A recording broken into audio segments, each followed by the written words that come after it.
Hello students, welcome to guide and maths classes. बच्चों, आज की इस वीडियो में हम क्लास 10 का टॉपिक डिस्कस करने जा रहे हैं। हम यहाँ पर यूनिट 8 स्टार्ट करने जा रहे हैं। तो इस वीडियो में हम यूनिट 8 का इंट्रोडक्शन ही लेंगे। आपका 8वां चैप्टर जो है वो है त्रिकोणमिति का परिचय, इंट्रोडक्शन ऑफ ट्रिग्नोमेट्री। त्रिकोणमिति को इंग्लिश में कहा जाता है ट्रिग्नोमेट्री।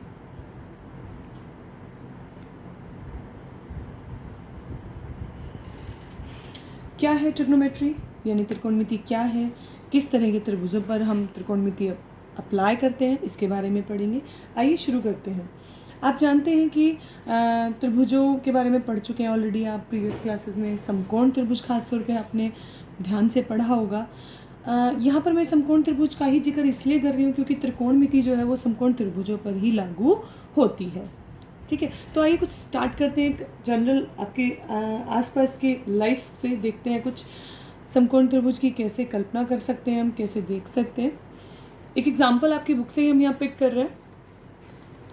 आपने देखा होगा कि मान लीजिए कि एक स्कूल के छात्र कुतुब मीनार देखने गए हैं और कोई छात्र यदि कुतुब मीनार के शिखर को देख रहा है ना, ये कुतुब मीनार है, ये इसका शिखर है, यानी ये इसकी सबसे ऊंची जो पॉइंट है वो है, उसको देख रहा है। बच्चा यहाँ खड़ा है, वो आँख से देख रहा है उसको। तो इस प्रकार जो कल्पना हम कर सकते हैं, ये आपका लंबवत खड़ा है, ये यहाँ पर बच्चा है जो अपनी आँखों से देख रहा है मीनार को।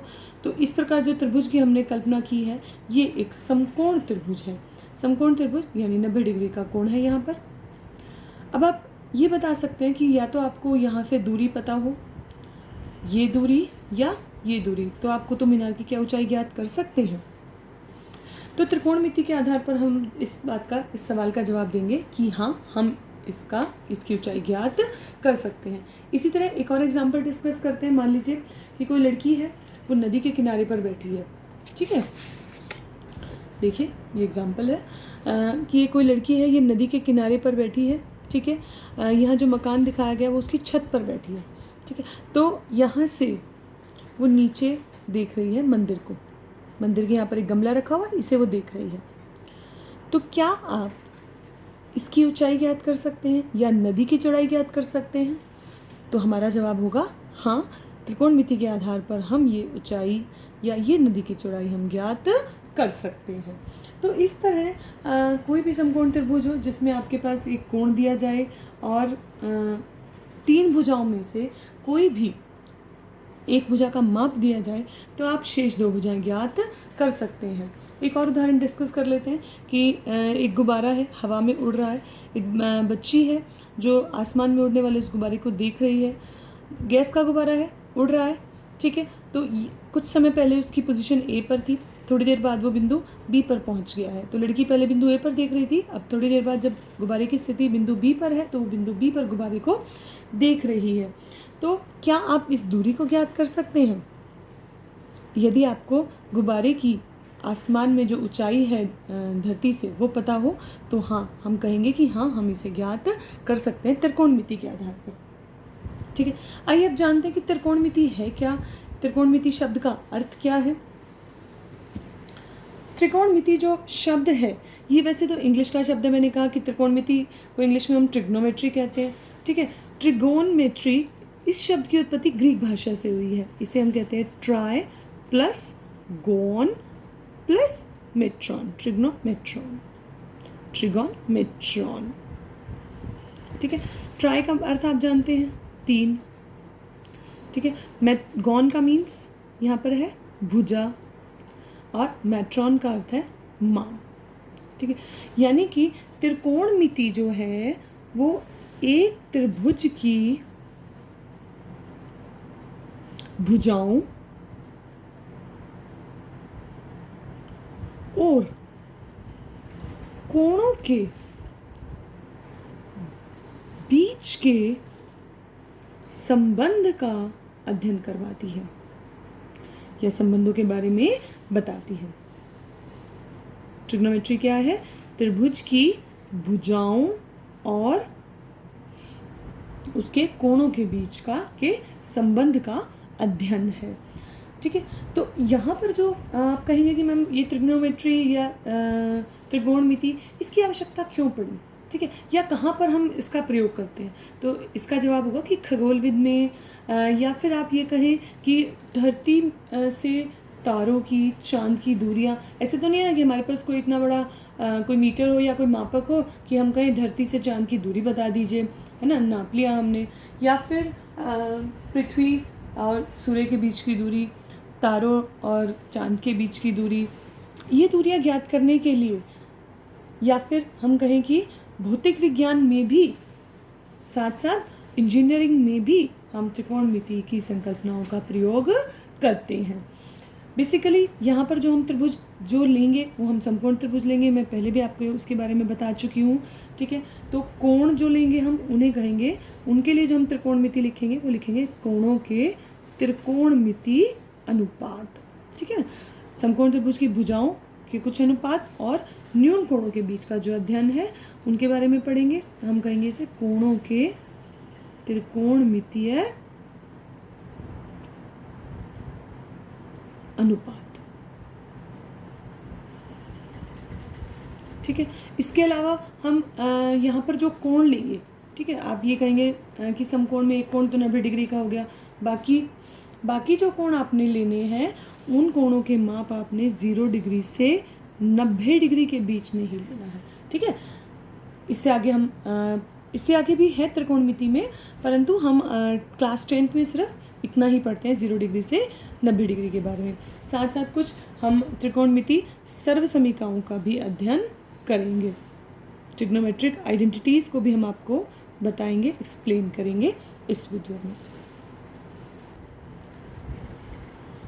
आइए देखते हैं। मैंने यहाँ पर 2 समकोण त्रिभुज लिए हैं, ABC, यहाँ पर भी ABC ही लिया है हमने, ठीक है। कोण भी समकोण है। दोनों त्रिभुजों में मैंने 2 अलग अलग कोणों के जो संदर्भ में मैंने भुजाएं लिखी हैं। पहली बात तो आप ये जान लीजिए कि 90 डिग्री के सामने वाली भुजा जो है वो कर्ण होती है, ठीक है। तो एंगल बी के अपोजिट जो है वो कर्ण हो गई। अब इस फर्स्ट ट्रायंगल में पहली त्रिभुज में मैंने लिखा है कोण सी की सम्मुख भुजा। देखिए ये कोण सी है आपका, कोण सी के जो सामने वाली भुजा है वो कहलाती है उसकी सम्मुख भुजा, और जिस भुजा पर कोण सी बना हुआ है वो कहलाती है उसकी संलग्न भुजा। इसी तरह इस ट्रायंगल में देखिए एंगल बी 90 डिग्री है, इसके अपोजिट तो आपका कर्ण हो गया यानी हाइपोटेन्यूज हो गया। एंगल ए के बारे में हम यहाँ पर लिख रहे हैं, एंगल ए की संलग्न भुजा, इस भुजा पर एंगल ए बना हुआ है तो ये इसकी संलग्न भुजा हो गई। और ये साइड जो है इस एंगल ए के अपोजिट है, उसके सामने है, सम्मुख भुजा, इसे हम कहते हैं एंगल ए की अपोजिट साइड, सम्मुख भुजा। इसे कहते हैं एंगल ए की संलग्न भुजा, क्योंकि इस भुजा पर एंगल ए कोणे बना हुआ है, ठीक है। आइए अब शुरुआत करते हैं त्रिकोणमितीय अनुपात। बेसिकली हम यहाँ पर आपको बता देते हैं कि त्रिकोणमितीय जो अनुपात हैं वो हम यहाँ पर आपको बताएंगे 6 त्रिकोणमितीय अनुपातों के बारे में, ठीक है। पहले हम मेन 3 अनुपात बताते हैं, फिर उनके संदर्भ में ही हम आपको बाकी 3 बताएंगे।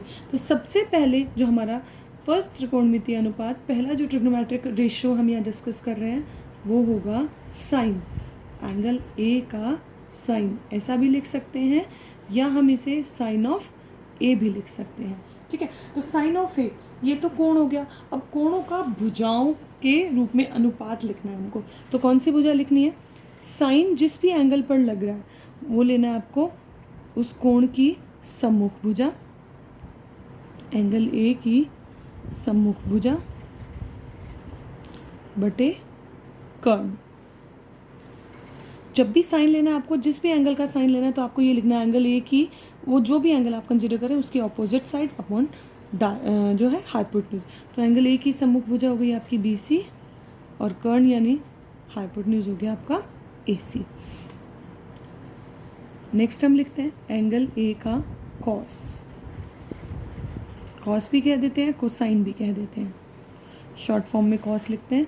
कॉस ऑफ ए कैसे लिखना है आपको? एंगल ए की संलग्न भुजा, यानी जिस भुजा पर एंगल ए बना हुआ है बटे कर्ण, ठीक है। अब एंगल ए की संलग्न भुजा क्या है? AB,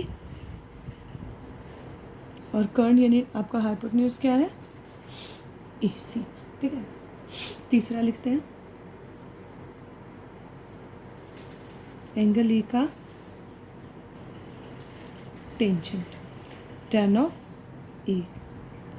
tan ऑफ ए कैसे लिखा जाता है? एंगल ए की सम्मुख भुजा बटे एंगल ए की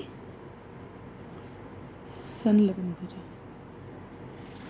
ठीक है, तो अब एंगल ए की सम्मुख भुजा क्या है? BC बटे AB। ये तो मेन आपने 3 लिख लिए हैं। ठीक है, अब ये हमने लिखे हैं सिर्फ एंगल ए के लिए। अभी मेन 3 लिखे हैं, आगे के 3 और बताते हैं। पहले इन 3 को फिर से समझ लीजिए। साइन ए है आपका ए की सम्मुख भुजा बटे कर्ण, तो BC बटे AC। कॉस ए लिखना है आपको संलग्न भुजा बटे कर्ण, तो ए की संलग्न भुजा हो गई AB बटे कर्ण AC। ठीक है, और टेंजेंट ए लिखना है आपने एंगल ए की सम्मुख भुजा बटे संलग्न भुजा BC बटे AB। अब अगर इसी फॉर्म में आपको एंगल C का लिखना हो तो कैसे लिखेंगे, आइए देखते हैं। साइन ऑफ C, तो साइन C की सम्मुख भुजा बटे कर्ण, तो क्या हो जाएगा? AB बटे AC। ठीक है, कॉस लिखना है अगर आपको कॉस ऑफ C की संलग्न भुजा बटे कर्ण, तो हो गया आपका BC बटे AC। और अगर आपको टेंजेंट लिखना है, टेंजेंट C सम्मुख भुजा बटे संलग्न भुजा, तो AB बटे BC। ठीक है, तो जिस भी एंगल का लिखना है तो इसके अकॉर्डिंग आप लिख सकते हैं। इसी तरह ये 3 रेशियोज तो आप लिख चुके हैं एंगल ए के लिए।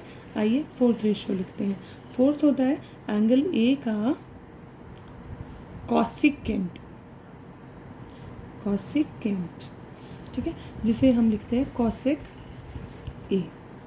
कॉसेक ए क्या लेना है आपने?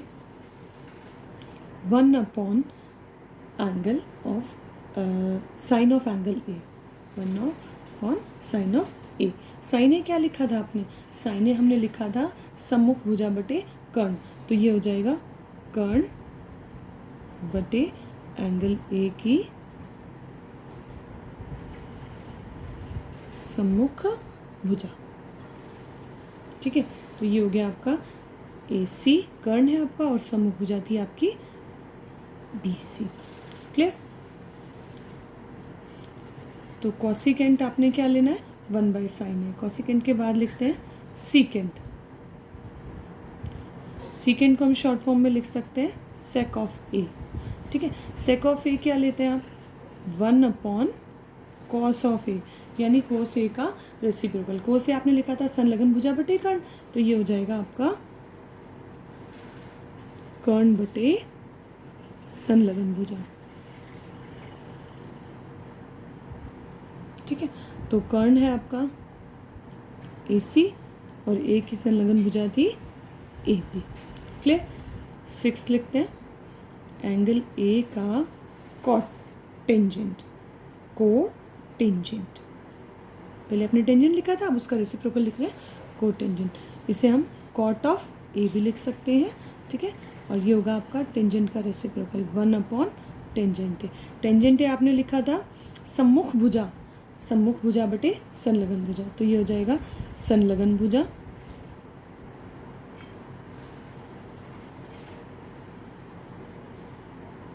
बटे संलग्न भुजा बटे सम्मुख भुजा। ठीक है, तो ये हो गया आपका AB बटे BC। जिस तरह आपने एंगल ए का लिखा, इसी तरह आप एंगल C के लिए भी इसको लिख सकते हैं। तो ये आपके ट्रिग्नोमेट्रिक अनुपात जो है त्रिकोणमितीय अनुपात 6 हो गए, sine, cos, tan, cosecant, secant and cot. तो इन सभी को हम कहते हैं त्रिकोणमितीय अनुपात। जो जैसे कोसिकेंट है ये साइन का रेसिप्रोकल, साइन का व्युत्क्रम, सेकेंड जो है वो कॉस का